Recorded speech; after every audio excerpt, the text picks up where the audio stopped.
The Lord be with you. A reading from the Holy Gospel according to Mark.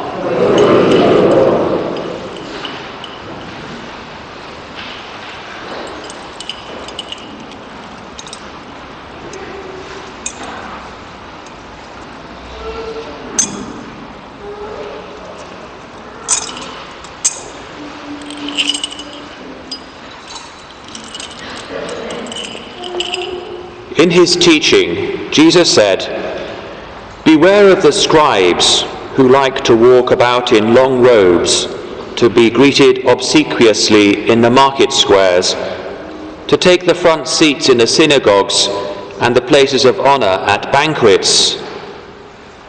These are the men who swallow the property of widows while making a show of lengthy prayers. The more severe will be the sentence they receive." He sat down opposite the treasury and watched the people putting money into the treasury, and many of the rich put in a great deal.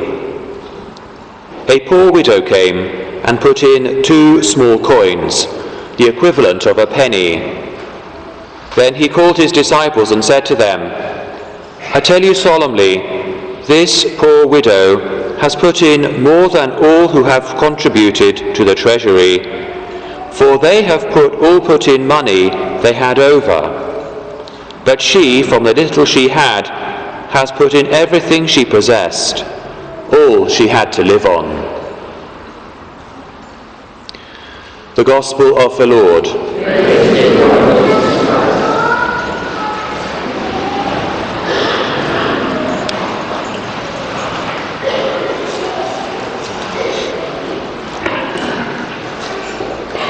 Before I was ordained, I was given a chalice. It was quite old, from about the turn of the last century. It wasn't particularly ornate or anything, but it was quite simple. But it was a gift to me, and it came from the nuns, the visitation nuns in Waldenwich in Sussex. And it had a history behind it.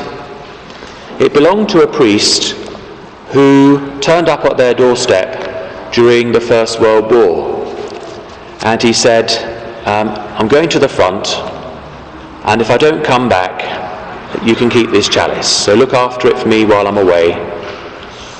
And he didn't come back. We don't know any more about that priest, but obviously he was killed serving the soldiers who were on the front line. Don't know how it happened, but he died. And then the nuns, I don't think the chalice was really used very much, but they knew me and they offered me the chalice. Unfortunately, I haven't got it with me to show it to you today. But it's a wonderful experience for me to celebrate Mass with that chalice, knowing that it belonged to a priest who was killed in a terrible war while he was serving the soldiers. And perhaps for most of us, we've also got some kind of connection with those who have died or were wounded in warfare, perhaps relatives or ancestors that we know about, or perhaps ones we don't even know about, who were killed in the great wars, World War I, World War II, or perhaps later in more recent warfare. It's important that we remember these people. They brought about the peace and the society that we've got in our own days.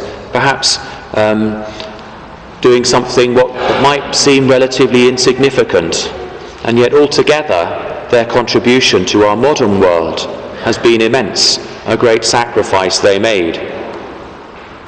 They were human beings like ourselves, so yes, some of them could have been quite heroic, perhaps people who didn't make a significant contribution in a civil society, or perhaps in fact were rather like rogues, but in fact the war brought out the best of them.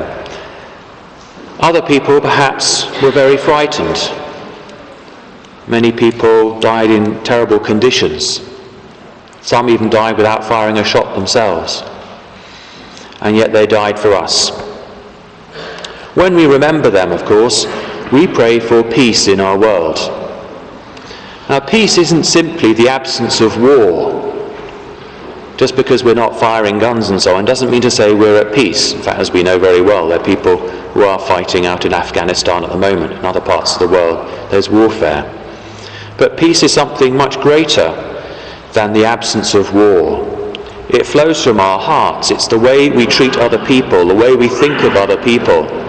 And so if we're going to pray for peace in our world, on a political sphere, on an international sphere, if we want our prayer to be heard, we need to start living that peace in our own lives, in our families, with our neighbours, with those around us.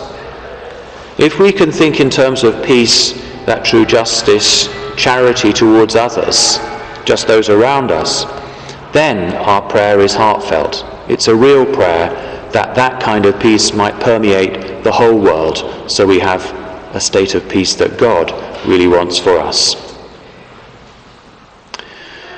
We'll stand now for our 2-minute silence, and when we pray in thanksgiving for the gift that those people have given us in dying for us, that we might have a peace in our world, but also we pray for our own selves, that we might be bringers of peace in our world. Let's stand for 2 minutes silence.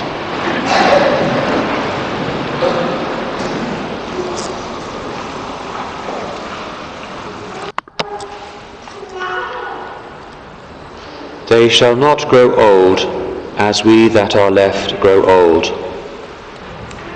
Age shall not weary them, nor the years condemn. At the going down of the sun and in the morning we will remember them.